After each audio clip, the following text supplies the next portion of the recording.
Welcome, ladies and gentlemen, to our bold analysis. President Uhuru Kenyatta is every day getting worried about one Polycarp Igathe.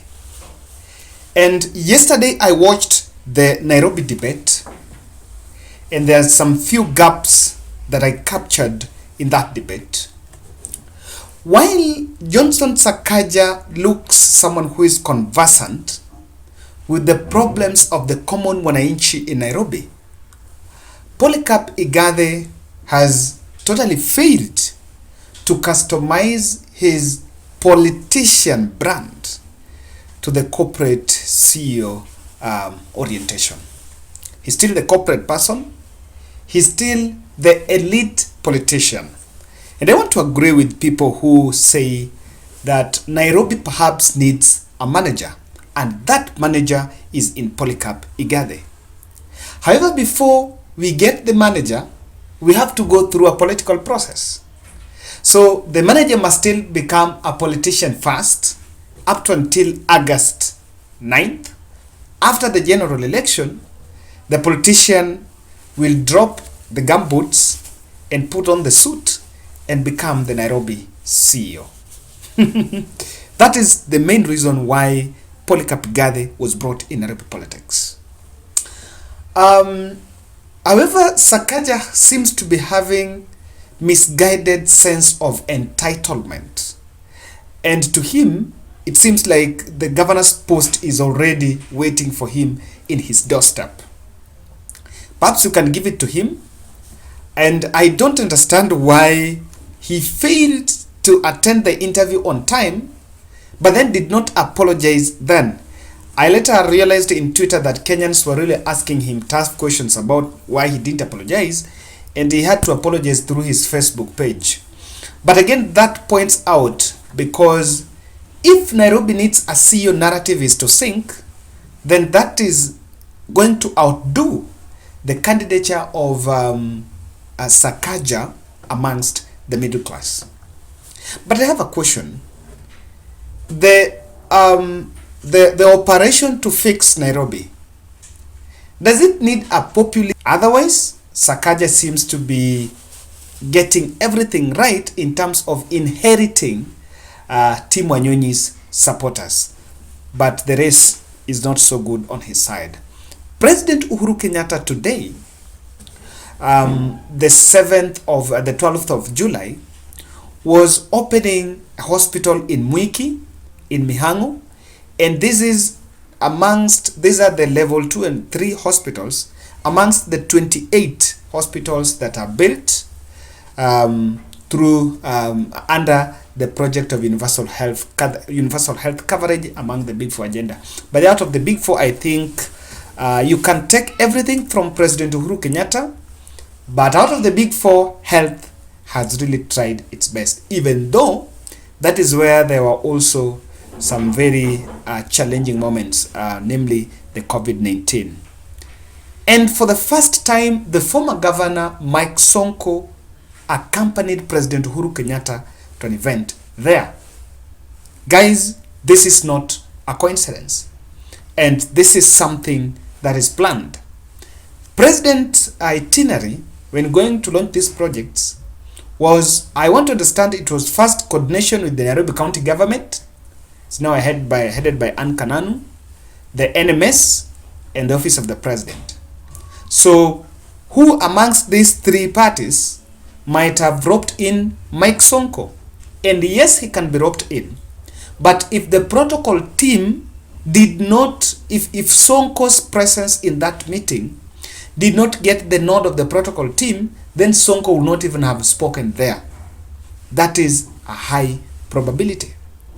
But Sonko, for the first time, came out to campaign for Polycarp Igathe. Let's listen to Mike Sonko.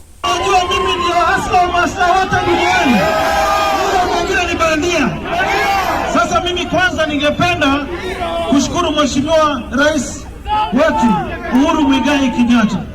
Kwa ile muda kidogo nimekuwa nje, nimeona rais amechapa kazi. Huyu ni rais anajali maslahi ya wana Nairobi na Wakenya kwa jumla. Tunataka kule Mwiki tumeona mathiata, maward na kila kitu imefanyika. Na mimi ningependa kusema hivi wananchi. Si mnaona tuko wakati wa baridi. Na huu ni mwezi wa 7. Mimi najua baada ya miezi ingine 9 wale watoto wamezaliwa leo watakuwa mara 10. Kwa hivyo Mheshimiwa Rais, tunaomba upange kuongeza vitanda na upanue ward hapa. Ile kazi umefanya ni kazi nzuri sana. Yale mengine ningependa kusema, kwa hii kazi rais amefanya iweze kuendelea, lazima muupatie rais na watu wake. Ndio? NMS endelee kuwachapia kazi Nairobi. Lazima muupatie rais mbunge wa Azimio hapa. Lazima muupatie rais MC wa Azimio hapa. Na lazima pia muupatie. Now that is Mike Sonko's speech. That meeting was also attended by Babu Owino and the rest of the other young leaders. I see a President Uhuru Kenyatta that have realized that Polycarp Igathe is not gelling with the common man. And probably he has now decided to make quote Mike Sonko, Babu Owino, and the rest of other young, vibrant politicians in Nairobi, at least to galvanize or rather to coalesce around the candidature of Polycarp Igathe. Someone might ask, why do you think Polycarp Igathe was not with the president? Of course, there have been the project tag. And the question that he's here, I think even if Igathe is to take over the city hall, then he is going to inherit a lot of structures, a lot of problems, a lot of achievements of the former governor Mike Sonko. So president is bringing Mike Sonko into the picture. What do you think Mike Sonko can add in the campaigns of Polycarp Igathe? Yes, Sonko is vying in Mombasa. The case is still pending, but I think the decision seems to have been made, and Sonko might not be on the ballot in this election. So what he has to do, he has to position himself, and that positioning himself, then that means that he has to associate with a side that he feels can still have relevance after the August 9th general election. After the Mombasa exit, Sonko had two options: either to cross over to William Ruto, whom I still believe is not his enemy, or to stick to Raila Odinga's side. And one of his blunders, why he actually had to exit Nairobi space, is the association with Deputy President. Ladies and gentlemen, kindly subscribe to our channel, click the notification bell, and like our video. In the next phase of this, we are going to look into what exactly can Mike Sonko add into the candidature of Polycarp Igathe. And being a senator for like I think he was a senator for the second time between 2017 to 2022, and being a nominated member of parliament, I think in 2013 to 2017. And within the Nairobi space, Sakaja has really made networks even within the city hall. Even though Igathe also was there with the shortest stint of 6 months and walked out in what many have termed as absconding duties. But if you ask me, Igathe was just right. Sometimes if things are not working out, people underestimate the exit door. But one of the best doors, the most widest doors, is normally the exit door. So he just took the exit door. Mike Sonko, if he successfully decides to rally behind Igathe, he is going to gather the populist votes. Mike Sonko has a national appeal. He has some traction. And having been in Nairobi, when he started vying as Makadara MP, then as a senator, and rose to become a governor, he's one of the candidates in 2017 that got more votes, governor candidates that got more votes than any other candidate in the whole country. And remember, Mike Sonko got more votes than even President Uhuru Kenyatta. So him going down, I think the president has realized that it has become so difficult for Igathe to talk to the heart of Mukuru kwa Njenga, Kibera slums, Mathare slums. In those areas, it has become difficult.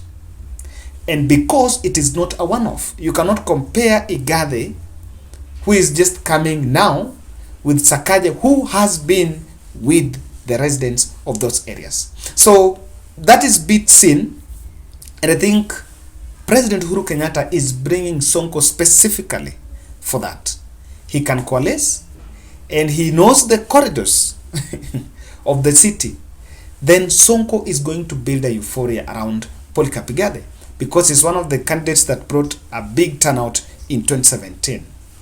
But if you've been keen, the critics of Igathe candidature has always believed that the problem was not that Igathe was brought. The problem was that President Uhuru Kenyatta and Raila Odinga dropped a popular candidate in the name of Tim Onyoni, a candidate who would have cut an edge amongst the other aspirants.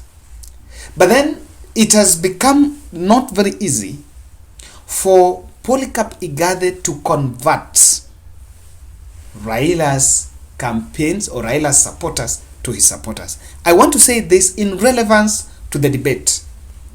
While Igathe focused more on service delivery, on the systems and the structures and the organizational structures and organizational behavior, Sakaja, being a shrewd politician, was in a position to inject political messages in that debate. Because remember, this is a debate that the whole country is watching, and almost 30% of the Nairobi voters are watching. So you could hear Sakaja mentioning about how he he supported Raila's pension bill. He supported 2017 when Babu Owino was arrested. He went and was stood in solidarity to Babu Owino when Jubilee candidates were beating Oduor. Remember, when he was making those statements, he was speaking to the hearts of Raila supporters. So that is something. Now, that is the challenge that Igathe was finding. Now, this means that now if you get a candidate in the name of Sonko, you bring Sifuna and Babu Owino, you will easily convert Raila supporters to Igathe. I'm not saying that it's difficult, because if you like, Raila will do it once, because Raila is doing the national campaigns. NMS continuity pitch is very important, because there are a lot of things that have happened. If you look at President Uhuru Kenyatta's tenure, there are things that have been achieved, especially the hospitals, the level 3 and level 2 hospitals in different sub-counties in Nairobi. So, and most of those areas are slums. For you to make a good pitch, then you need Mike Sonko to come and justify why he decided to give the NMS some of those roles, and why that decision is not one that people should regret about. Because on the other side, Sakaja is making a pitch that Nairobi did not work because some of the functions were transferred to the NMS. And remember, Igathe is a candidature that is being put there for continuity elements. So Sonko is there to defend the continuity of NMS, and that perhaps is going to convert people in the slums. But if you look at, again, politics is about suppression of your opponent.